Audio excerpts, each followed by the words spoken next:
जय हिंद दोस्तों, गुरु study channel में आपका स्वागत है। आज हम इस वीडियो में प्राचीन भारत पर चर्चा करेंगे। प्राचीन भारत के एक टॉपिक है वैदिक कालीन इतिहास, इस पर चर्चा करते हैं। इस क्लास को हम 2 पार्ट्स में डिवाइड करेंगे, पार्ट 1, पार्ट 2। ठीक है, चलिए शुरू करते हैं। पहला है कि आर्यों का आगमन। देखिए, हड़प्पा सभ्यता या सिंधु संस्कृति के पतन के बाद जिस सभ्यता एवं संस्कृति का विकास हुआ उसे वैदिक अथवा आर्य सभ्यता के नाम से जाना जाता है। यानी कि जब सिंधु घाटी सभ्यता थी, इंडस सिविलाइजेशन थी, तो उसका जब पतन हो गया, पतन के बाद जो नई सभ्यता आई, दूसरी सभ्यता आई थी, वो थी आर्य सभ्यता या वैदिक सभ्यता। ठीक है, क्योंकि इस संस्कृति की जानकारी वेदों से प्राप्त होती है, इसलिए इसको वैदिक सभ्यता कहा जाता है। आर्य मूल रूप से स्टेपी जलवायु क्षेत्र में रहते थे। बाद में वे मध्य एशिया चले गए और फिर 1500 ईसा पूर्व से भारत के पंजाब क्षेत्र में आए। नेक्स्ट है कि भारत के आर्यों की पहचान नार्डिक प्रजाति से की जाती है। तो ये क्वेश्चन महत्वपूर्ण है कि आर्यों की पहचान किस प्रजाति से की जाती है, तो नार्डिक प्रजाति से इनकी पहचान, भारत के आर्यों की पहचान की जाती है। नेक्स्ट है कि जर्मन विद्वान मैक्स मूलर ने आर्यों का मूल निवास स्थान मध्य एशिया को माना है।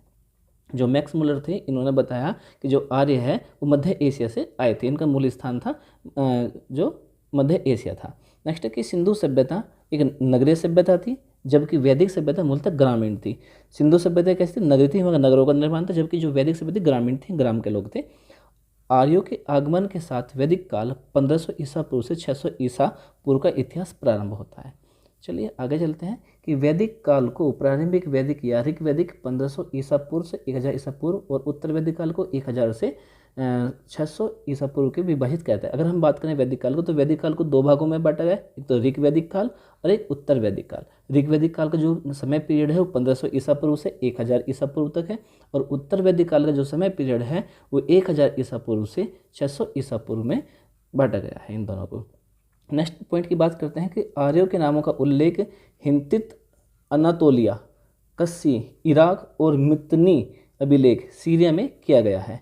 ठीक है, नेक्स्ट है कि ईरानी ग्रंथ जेंदा अवेस्ता में आर्य देवताओं के नामों जैसे इंद्र, वरुण आदि का बार बार प्रयोग किया गया है। जो जेंदा अवेस्ता है एक ईरानी ग्रंथ है, तो उसमें आर्य देवताओं के नामों का बार बार उल्लेख किया गया, और जो नाम थे इंद्र था, वरुण और कई और देवता, वायु थे, है ना, अग्नि, इनके कई बार जो है नामों का प्रयोग किया गया है। नेक्स्ट है वेद संस्कृत भाषा के विद से बना है। जो वेद है वो संस्कृत भाषा का एक शब्द है विद, उससे बना है, जिसका अर्थ होता है जानना या ज्ञान प्राप्त करना। नेक्स्ट है कि वेदों को संकलित करने का श्रेय कृष्णद्वैपायन को जाता है। यानी कृष्णद्वैपायन ने इसको इकट्ठा किया, संकलित किया, इसीलिए इसे वेद व्यास के नाम से भी जाना जाता है। वेदों को वेद व्यास के नाम से भी जाना जाता है, क्योंकि इसको जो संकलित करने का जो श्रेय आता है कृष्णद्वैपायन को जाता है। इन्होंने इसको इकट्ठा किया था। नेक्स्ट है कि प्रथम 3 वेद को वेदत्रयी कहा जाता है। इसके अंतर्गत ऋग्वेद, यजुर्वेद, सामवेद को जोड़ा जाता है, इसलिए वेदत्रयी यानी त्रिवेद बोले जाते हैं। शुरुआत में 3 ही वेद थे, चौथा वेद जो था बाद में आया था, जो उसको बाहर रखा गया। अब आता है ऋग्वैदिक काल 1500 ईसा पूर्व से 1000 ईसा पूर्व तक। नेक्स्ट है इस युग के बारे में जानकारी का मुख्य स्रोत ऋग्वेद 10 मंडल और 1028 सूक्तें तथा 10,580 रचाएँ हैं। ऋचाओं की अधिकता के कारण ही इसे ऋग्वेद कहते हैं। यह सबसे प्राचीन एवं सबसे बड़ा वेद है। इसमें गायत्री मंत्र की चर्चा की गई है, जो सूर्य भगवान को समर्पित है। तो गायत्री मंत्र की रचना किसमें की? ऋग्वेद में की गई है, और सबसे बड़ा वेद भी यही रहा है ऋग्वेद। ऋग्वेद का जो गायत्री मंत्र है, इसको किसको समर्पित है? वो भगवान सूर्य को समर्पित है। नेक्स्ट 2 से 8 तक के मंडल अध्याय को सप्तऋषि मंडल कहा जाता है, क्योंकि ये 7 महान ऋषियों द्वारा रचित है। नेक्स्ट है कि ऋग्वेद के सबसे प्राचीन भाग 2 से लेकर 7वें मंडल तक है, जबकि 1 से 10 मंडल नवीनतम भाग है। 10वें मंडल में प्रसिद्ध पुरुष सूक्त है, जो 4 वर्ण व्यवस्था के साथ आदि पुरुष के बारे में वर्णन करता है। नेक्स्ट है कि विश्वामित्र द्वारा रचित तृतीय मंडल में देवी सावित्री को संबोधित करते हुए गायत्री महामंत्र का वर्णन है। अब देखिए, बात आती है कि तृतीय मंडल किसके द्वारा रचित है? ऋग्वेद का तृतीय मंडल किसके द्वारा रचित है? तो आंसर है इसका विश्वामित्र के द्वारा। और इसमें किसको संबोधित किया है? देवी सावित्री को संबोधित किया है। और इसके लिए कौन सा मंत्र है? तो गायत्री महामंत्र का इसमें उच्चारण है। नेक्स्ट है ऋग्वेद की अनेक बातें ईरानी भाषा के प्राचीनतम ग्रंथ अवेस्ता से मिलती है।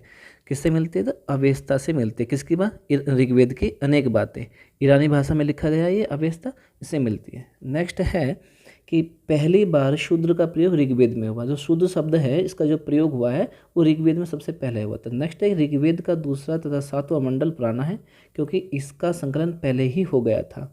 नेक्स्ट है पहला तथा 10वां मंडल नया है क्योंकि इसका संकलन बाद में हुआ। 9वें मंडल में सोम देवता की चर्चा की गई है। ऋग्वेद के ज्ञानी को धृत कहते हैं। ऋग्वेद का उपवेद आयुर्वेद है जिसमें चिकित्सा की चर्चा है। इसके ज्ञानी को प्रजापति कहते हैं, यानी कि जो चिकित्सा की नॉलेज रखता था, चिकित्सा से संबंधित था, उसको क्या कहते हैं? प्रजापति कहा जाता था। नेक्स्ट है भूगार्भिक विस्तार। अब इसकी आर्यों का जो भूगार्भिक विस्तार था कहाँ से कहाँ तक फैला हुआ था इसकी हम बात करते हैं कि प्रारंभिक वैदिक लोग या आर्य 7 नदियों के देश में बसे जिसे सप्त सिंधु कहा जाता था, जिसमें सिंधु, वितस्ता यानी कि झेलम, अस्कनी, चेनाब, परोनी, रावी, विपाशा, व्यास, शतुर्दी, सतलज और सरस्वती घग्गर नदियाँ शामिल हैं। ये 7 नदी थी, इनके किनारे बसे हुए थे। उनका क्षेत्र अफगानिस्तान, पंजाब और हरियाणा के क्षेत्रों में फैला हुआ था। नेक्स्ट है सिंधु इंडस नदी का उल्लेख सबसे अधिक बार हुआ है और सरस्वती सबसे पवित्र नदी थी, यानी कि आर्य लोगों के काल में सबसे जो पवित्र नदी थी वो कौन सी थी? सरस्वती थी। और जो सिंधु यानी इंडस नदी था इसका सबसे अधिक बार प्रयोग हुआ है। सरस्वती घाटी को ब्रह्मवर्त कहा जाता था। नेक्स्ट है हिमालय या गंगा का 1 बार, यमुना नदी का 3 बार उल्लेख किया गया है। अगर पूछा जाता है कि यमुना नदी का ऋग्वेद में कितनी बार उल्लेख हुआ है तो 3 बार हुआ है और हिमालय या गंगा का 1 बार हुआ है। ऋग्वेद में हिमालय की एक चोटी मुंजवंत का उल्लेख है जहाँ से वे सोम प्राप्त करते थे। सोम एक रस होता है पीने के लिए, जो स्पेशल अनुष्ठान के जो होते थे उनमें, धार्मिक अनुष्ठान थे उनमें इसका प्रयोग किया जाता था। यह पश्चिमी हिमालय में स्थित था। नेक्स्ट है समाज की अगर बात करें, समाज कैसा था?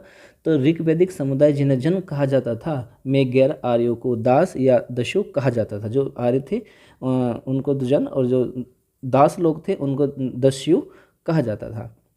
यह एक समतावादी समाज था तथा सामाजिक विभेद अधिक नहीं था। इसमें सामाजिक विभेद नहीं था, तो दासों को घरेलू कार्यों के लिए इस्तेमाल किया था, कृषि के लिए नहीं। जो दास थे केवल उनके घर के काम करते थे, कृषि में जो है अलग लोग काम करते थे, इनसे दासों से कृषि का काम नहीं करवाया जाता था।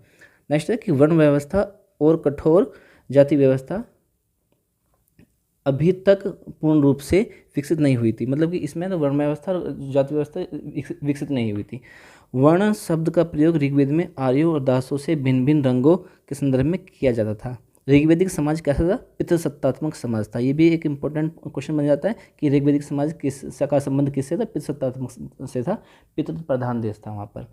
लोपामुद्रा, घोषा, सिक्ता, विश्वावारा, निवावरी और अपाला आदि विदुषी स्त्रियों ने ऋग्वेदिक रचना में योगदान दिया था। नेक्स्ट है लोपामुद्रा, घोषा, सिक्का, विश्वावारा, निवावरी और अपाला आदि विदुषी स्त्रियों ने ऋग्वेदिक रचना में योगदान दिया था। बाल विवाह और सती प्रथा अनुपस्थित है। इनके बाल विवाह का भी कोई चलन नहीं था और सती प्रथा भी का भी कोई चलन नहीं था, ये अनुपस्थित थे। और एक विशेष विधवा पुनर्विवाह जिसे नियोग कहा जाता था प्रचलित था। विधवा किसी भी महिला का पुरुष मर गया हो, विधवा हो जाती थी वो, उसका पुनर्विवाह जिसे नियोग कहा जाता था प्रचलित था।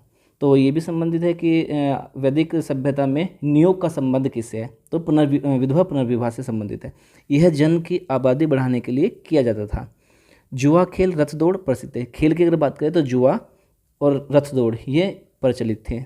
2 पेय पदार्थ थे, एक तो सोम और सूरा।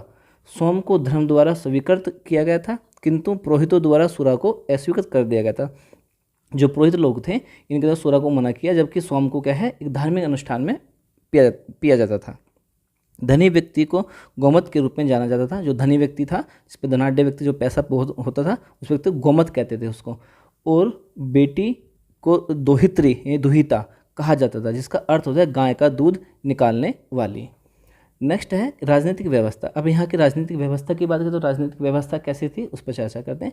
जनों की अगुवाई एक राजन द्वारा की जाती थी, जिसे पुरोहित, ग्रामीण और सेना द्वारा सहायता दी जाती थी, तथा सभा, समिति, विदत गण और सरदार जैसे लोकप्रिय निकाय थे। नेक्स्ट सभा एक छोटी जबकि समिति विशाल संस्था थी। विदत प्राचीन संस्था थी।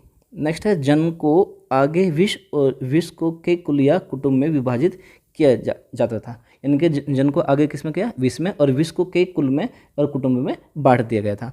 कुल का प्रमुख कुलुप तथा इसकी इकाई के रूप में ग्रह था, जिसका नेतृत्व ग्रहपति या दंपति द्वारा किया जाता था।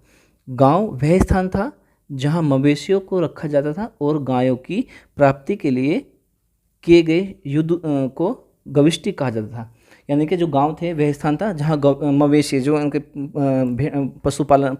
जो पालतू पशु थे, दुधारू पशु थे, उनको रखा जाता था, उसको कोई बोला गांव रखा जाता। और गायों की प्राप्ति के लिए किए गए युद्ध को गविष्टि कहा जाता था। गाँव के जो गायों को प्राप्त करने के लिए क्या था, युद्ध होते थे, और युद्ध को क्या कहते थे, गविष्टि कहते थे। नेक्स्ट है कुलों के समूहों से ग्राम निर्मित होते थे। यानी कि जो कुलों को मिला के ग्राम निर्मित होते थे, और ग्राम का नेतृत्व ग्रामीणी द्वारा किया जाता था। ब्रजपति एक बड़ी भूमि का अधिकारी जो कुलुप और ग्रामीण का नेता होता था। राजन अपने लोगों यानी कि जन प्रशासन करता था। राजा का पद वंशानुगत होता था। यानी कि जो राजा बनेगा वो वंशानुगत है, यानी कि अब कोई व्यक्ति बना है तो उसका पुत्र बनेगा, फिर उसका पुत्र, इस तरह से चलता रहेगा वो। राजा को रक्षक जन से गोपा व गोप्त जनस से कहा गया है। कुछ गैर राजशाही राज्य थे जिनके प्रमुख गणपति या ज्येष्ठ थे। राजन के पास कोई स्थायी सेना नहीं थी और नौकरशाही भी अनुपस्थित थी। सैन्य कार्य आदिवासी समूह द्वारा किए जाते थे जिन्हें व्रत गण ग्राम श्रद्धा कहा जाता था। नेक्स्ट है 10 राजाओं की लड़ाई धन, गाय और पशुओं की सुरक्षा के लिए रावी नदी के तट पर लड़ी गई थी, जिसे भरतजन जनजाति के राजा सुदास द्वारा जीती गई थी, जिसे 10 राज युद्ध के नाम से भी जाना जाता है। नेक्स्ट है अर्थव्यवस्था। अब इस काल की अर्थव्यवस्था कैसी थी वैदिक सभ्यता की, तो ऋग्वैदिक समाज पशुचारण समाज था और कृषि द्वितीयक व्यवसाय के रूप में भी की जाती थी। यानी कि ऋग्वैदिक समाज कैसा था, पशुचारक समाज था, यानी कि पशुओं को पालता पोसता था, और कृषि जो है द्वितीयक व्यवसाय था। पहला व्यवसाय था पशु का था और द्वितीयक व्यवसाय कृषि का था। मवेशी संपत्ति का मुख्य साधन थी। कृषि उत्पादन केवल उपभोग के लिए किया जाता था, यानी कृषि का जो उत्पादन किया जाता था कृषि केवल उपभोग के खाने के लिए करते थे वे। ऋग्वेद में लकड़ी के हल के बारे में उल्लेख मिलता है। ठीक है, अगर ये भी पूछा कि लकड़ी के हल का प्रयोग का उल्लेख कहाँ मिलता है, तो ऋग्वेद में मिलता है। यव किसी अनाज का सामान्य नाम है। एक अनाज, कोई भी सामान्य नाम था, उसका नाम दिया अनाज का यव। बलि उत्पादकों द्वारा राजन को दिया जाने वाला स्वैच्छिक उपहार था। एक बलि थी, उत्पादक को जो भी खेती करता था उसको राजा को राजन बोला जाता था, तो उसको अपनी इच्छा के अनुसार उपहार था ये दिया जाता था। इस समय तक न तो कर लगाया जाता था और न ही कोष का रखरखाव किया जाता था। तो यानी कि राजा को क्या कर टैक्स नहीं दिया जाता था और कोष का रखरखाव भी नहीं होता था। यहाँ पर मुद्रा या सिक्के के बारे में जानकारी नहीं प्राप्त हुई है। एक सोने का टुकड़ा निष्क का उल्लेख मिलता है, लेकिन मुद्रा की तुलना में उसका सजावटी मूल्य अधिक प्रतीत होता है।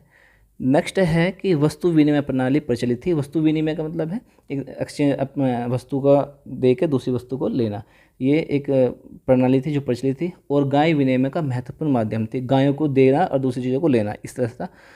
तो यानी कि शादी विवाह में भी जो है गायों को दिया जाता था।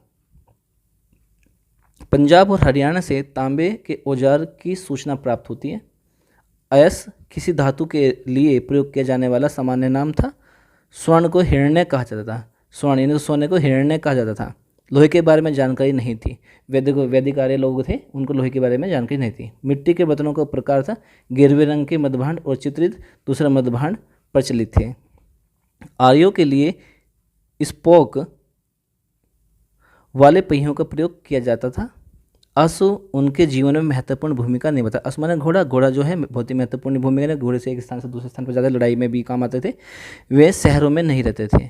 आर्थिक गतिविधियां क्या थी इनकी, शिकार, बढ़ई, चर्मकार, बुनाई, रथ निर्माण, धातु गलाने का कारखाना आदि इनके जो है आर्थिक गतिविधियां थी। अब है धार्मिक दृष्टिकोण, कि धार्मिक दृष्टिकोण से देखा तो वैदिक जो आर्य लोग थे वो कैसे थे। तो ऋग्वैदिक श्लोकों की बात करें तो सूक्त में देवी और देवताओं का मानव रूप में भी पूजन किया जाता था। किसमें, देवी देवताओं के रूप में, सूक्त का। ठीक है, फिर भी मूर्ति पूजा का प्रचलन नहीं था, मतलब कि भगवान को भी मानते थे देवी देवता, फिर भी मूर्ति पूजा नहीं करते थे वे। मुख्य रूप से जनसंख्या वृद्धि, मवेशियों की रक्षा, पुत्र प्राप्ति और बीमारी की रक्षा के लिए सरल और संक्षिप्त पूजा और बलि की प्रथा प्रचलित थी। छोटी छोटी बलि दी जाती थी, छोटे छोटे से पूजा पाठ किए जाते थे ताकि जो है बीमारी से रक्षा की जा सके, पुत्र प्राप्त की जा सके। अभी जो मवेशी थे, उनके जानवर थे पालतू, गाय भैंस, तो उनको जो है गाय भैंस बकरी जो है घोड़ा, उनके जो थे उनकी रक्षा के लिए भी क्या कहते हैं छोटी छोटी सी पूजा पाठ किए थे और बलि की प्रथा प्रचलित थी। इसके बाद है कि परिवारों द्वारा स्वयं अनुष्ठानों का आयोजन किया जाता था। मंत्रों का जाप अनुष्ठान का एक महत्वपूर्ण भाग था। जादू और टोना प्रचलित नहीं थे। जादू, इसमें ऋग्वेद में जो है जादू टोना, वैदिक काल में क्या है जादू टोना इतना प्रचलन में नहीं था। देवताओं को 3 वर्गों में विभाजित किया गया था। इनके अर्थात आकाश के देवता, अंतरिक्ष के देवता और पृथ्वी देवता, इनको 3 भागों में बांटा है। अगर पूछा जाता है कि ऋग्वेदिक काल में कितने देवताओं का वर्णन है, तो 3 देवताओं का वर्णन है। कौन कौन से? आकाश देवता, अंतरिक्ष देवता और पृथ्वी देवता। ऋग्वेदिक काल के महत्वपूर्ण देवता कौन कौन थे? इंद्र थे, वरुण, अग्नि, यम और सोमदेव थे। ये इनके देवता थे। महर्षि वशिष्ठ और विश्वामित्र महत्वपूर्ण पुरोहित थे। अगर पुरोहितों की बात करें तो दो पुरोहित इनके महत्वपूर्ण थे। एक तो विश्वामित्र थे और वशिष्ठ थे, महर्षि वशिष्ठ।